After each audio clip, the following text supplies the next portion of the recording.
Kalau masih membenci orang, menyakitin orang, menjelekin orang lain, merasa dirinya benar, yang lain salah, merasa dirinya paling, yang lain kurang, itu jangan ke Gusti Allah dulu.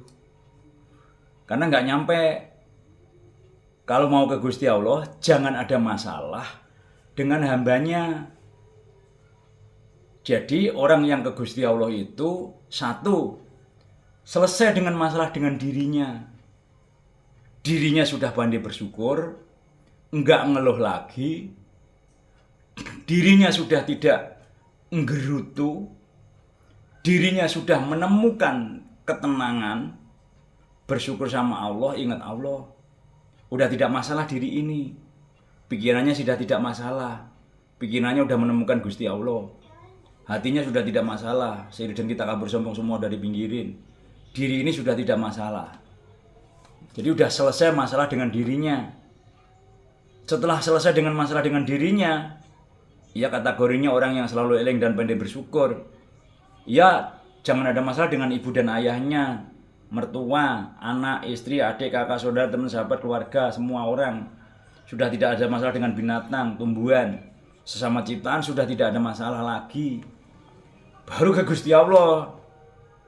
Jadi orang yang ke Gusti Allah itu sudah tidak ada masalah dengan ras, suku, agama dan golongan sudah tidak masalah. Kalau misalnya ada masalah dengan ras, semuanya saudara satu Indonesia. Saudaraku setanah air sebangsa Indonesia, satu tanah yang diinjak, satu air yang diminum, satu udara yang dihirup adalah saudara. Kalau masalah agama, lakum dinukum wilayadin. Agama itu ada di Indonesia ada 6 tambah ratusan aliran kepercayaan. Beda-beda agamanya, beda-beda nyebutnya, beda-beda spiritualnya, namun tujuannya sama, ketuhanan yang Maha Esa. Jadi sudah tidak ada masalah. Golongan, kelompok-kelompok apapun di Indonesia ada satu saudara. Tidak mau membuat kelompok sendiri karena persatuan Indonesia. Ras, suku, agama, dan golongan. Suku sama. Semua adalah se-Indonesia. Lebih dari 714 suku, 1400 bahasa. 17.000 pulau Indonesia. 6 agama, ratusan aliran kepercayaan. Bisa bersatu se-Indonesia. Itu baru ketuhanan yang Maha Esa. Jadi kalau pengen ke Tuhan, itu jangan ada masalah dengan pikiran, hati, diri, orang tua, keluarga, orang lain, alam, seluruh makhluk hidup jangan ada masalah, baru ke Gusti Allah. Karena siapa yang masih masalah dengan ciptaannya, sama aja masih masalah dengan sang penciptanya. Mau ketemu direktur, ada masalah dengan satpam, ya nggak nyampe direktur. Mau ketemu direktur, ada masalah dengan sekretaris, ya nggak nyampe direktur. Mau ketemu direktur, ada masalah dengan bendahara, ya nggak ketemu dengan direkturnya. Mau direktur, ada masalah dengan asisten direktur, nggak ketemu. Selesaikan dulu semua yang di bawah, urusan sesama ciptaan tidak ada masalah, baru ke Gusti Allah. Maka indah. Orang yang ke Gusti Allah itu menemukan keindahan. Orang yang pikiran dan hatinya adanya Gusti Allah itu indah. Hidupnya diwarnai harum wangi bunga. Semuanya disiapin oleh Gusti Allah.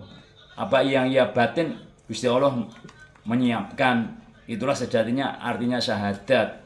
Asyhadu alla ilaha illallah wa asyhadu anna Muhammadar Rasulullah. Aku bersaksi tiada Tuhan selain Allah. Nah, saksi itu harus ada buktinya. Nah, buktinya apa kalau adanya Allah? Kalau orang awam akan menjawab, adanya langit dan bumi kan ciptaan Allah. Itu nggak menyaksikan waktu bikin, meyakini ciptaan Allah.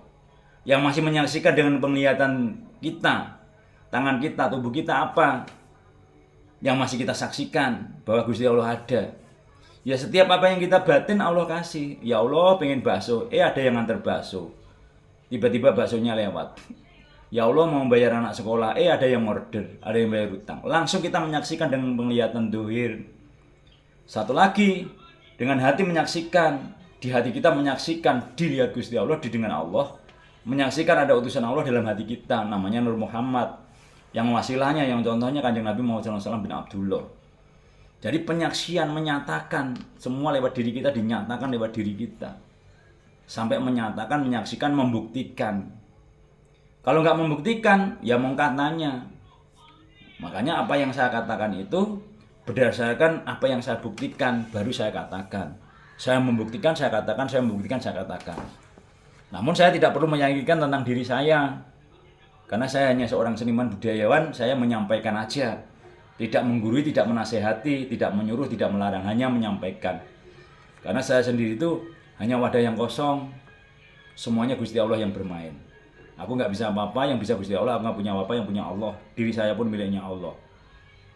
Jadi hanya wadah yang kosong. Diterima monggo, nggak masalah. Jadi tidak harus ngikutin aku. Ikutilah kata hatimu itu, guru sejati. Satrio Paningit Ratu Adil. Utusan Allah dalam hatimu itu yang kau ikuti. Yang menyelamatkan kau yang ada di dalam hatimu itu. Yang menyelamatkan dirimu yang ada di dalam hatimu itu. Guru sejati itu yang menyelamatin dirimu. Utusan Allah dalam hatimu itu yang menyelamatin dirimu. Yang wasilahnya, yang contohnya Kanjeng Nabi Muhammad SAW bin Abdullah yang Islam. Selaraskan dengan akal sehat. Maka orang yang di luar diri kita itu hanya menyampaikan. Yang nyampe ke Gusti Allah ya diri kita sendiri ke Allah. Jadi guru syariat, tarekat, hakikat, ma'rifat itu menyampaikan. Nyampainya pikiran dan hati kita sendiri ke Gusti Allah. Jadi orang lain di luar diri kita menyampaikan ke Allah. Supaya kita nyampe ke Gusti Allah. Sampai kosong pikiran, kosong hati, kosong diri dari pengakuan anane mu Allah. Itu orang lain yang menyampaikan. Namun yang ke Gusti Allah itu setelah kita disampaikan ke Gusti Allah. Setelah kita nyampe ke Gusti Allah. Yang ke Gusti Allah, diri kita sendiri ke Gusti Allah.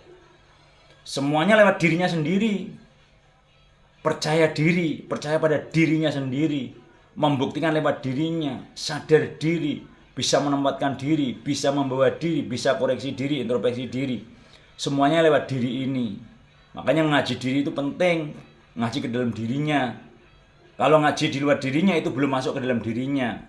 Orang syariat ngaji kitab, orang tarekat ngaji alam, orang hakikat ngaji diri, orang ma'rifat ngaji rasa.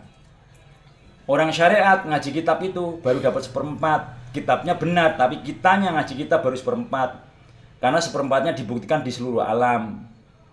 Baru tambah 1/4. 1/4-nya dibuktikan ke dalam dirinya. 1/4, 3/4. 1/4-nya ada di rasa. Dirasakan sampai nyata. Sampai merasakan 1/4. Jadi 4/4. Ngaji kitab, orang syariat ngaji kitab, orang hakikat, orang tarekat ngaji alam, orang hakikat ngaji diri, orang ma'rifat ngaji rasa. 1/4, 1/4, 1/4, 1/4 sama dengan 4/4 sama dengan 1. Jadi berbahagialah orang yang sudah mendapatkan 4/4 sampai dengan 1. Nah, itu harus dilewati lewat dirinya, bukan katanya. Kalau masih katanya itu baru dapat 1/4. Masih katanya belum dibuktikan lewat dirinya itu masih 1/4.